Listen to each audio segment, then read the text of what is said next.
Merci Madame la Présidente. 7 avril, dégradation de plusieurs dizaines de voitures par des migrants. 16 mars, 11 avril, 28 avril, 3 vols successifs de bateaux, moteurs, matériel dans les locaux de la SNSM de Calais par des passeurs. 18 avril, viol d'une Calaisienne par un migrant en situation irrégulière. 22 avril, jet de pierre par des migrants sur les forces de l'ordre, 2 gendarmes, 2 policiers à l'hôpital, un camion associatif brûlé. 23-26 avril, barrage érigé par les migrants sur les axes routiers qui mènent au port de Calais. 2 mai, intrusion d'un groupe de migrants dans une propriété privée, les CRS forcés de reculer sous un déluge de pierres.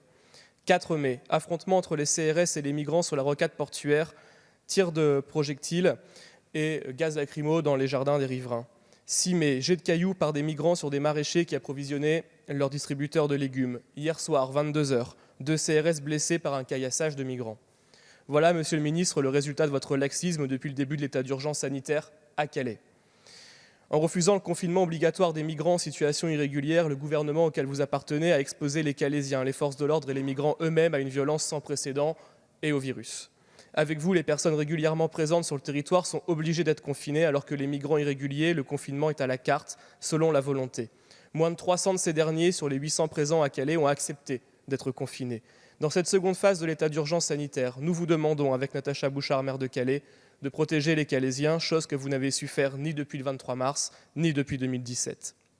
Grâce à l'adoption de cet amendement, vous protégerez les Calaisiens, les forces de l'ordre, mais aussi tous les Français, mettant un terme à ce 2 poids 2 mesures permettant la mise en quarantaine, le placement et le maintien en isolement des migrants en situation irrégulière. Nous ne tolérons plus que des chefs d'entreprise soient obligés d'organiser des rondes nocturnes armées de barres de fer pour protéger leurs établissements. Nous ne tolérons plus de voir chaque nuit des migrants risquer leur vie sur des rafios.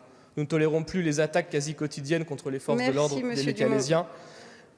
Nous ne tolérons plus... Merci. Madame la rapporteure.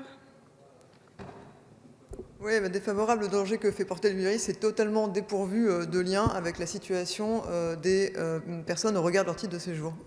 Défavorable. Très bien. Monsieur Dumont, je vous en prie.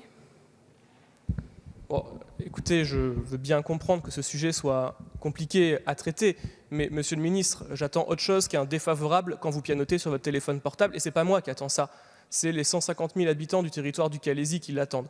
Ce sont les forces de l'ordre qui y travaillent, ce sont les personnels hospitaliers qui doivent gérer les personnes qui arrivent à l'hôpital et qui doivent gérer cela. Pourquoi est-ce que ça concerne, Madame la rapporteure, la crise sanitaire dans laquelle nous vivons? Parce qu'aujourd'hui, les migrants, ils sont regroupés dans des campements sauvages à Calais. Ils sont regroupés dans des campements sauvages, ils peuvent être mis à l'abri. Il y a une procédure qui a été mise en place, mais il n'y a que 300 sur les 800 qui en bénéficient parce que les autres veulent rester sur le territoire. Et donc, imaginez qu'il y ait un cluster à ce moment-là, qu'il y ait un migrant qui soit contaminé.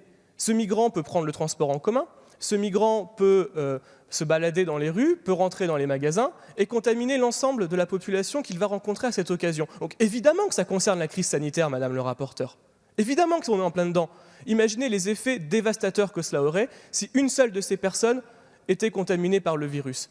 Ça concerne exactement cela. Et c'est pour ça qu'aujourd'hui, la seule solution qui existe, c'est de confiner, de mettre en quarantaine obligatoirement ces personnes en situation irrégulière sur le territoire, et en particulier dans le Calaisis, parce que la situation présente sur le territoire du Calaisis est une situation qui est exceptionnelle. Nous sommes dans un moment exceptionnel d'un point de vue sanitaire, et à cela nous rajoutons la détresse humaine et la détresse des habitants du territoire du Calaisis, auxquels vous n'apportez pas de réponse. Vous n'apportez pas de réponse durant cette crise sanitaire, vous n'avez pas apporté de réponse depuis 2017, et c'est bien regrettable, et je pense qu'on peut répondre autrement que par le dédain auquel vous faites face.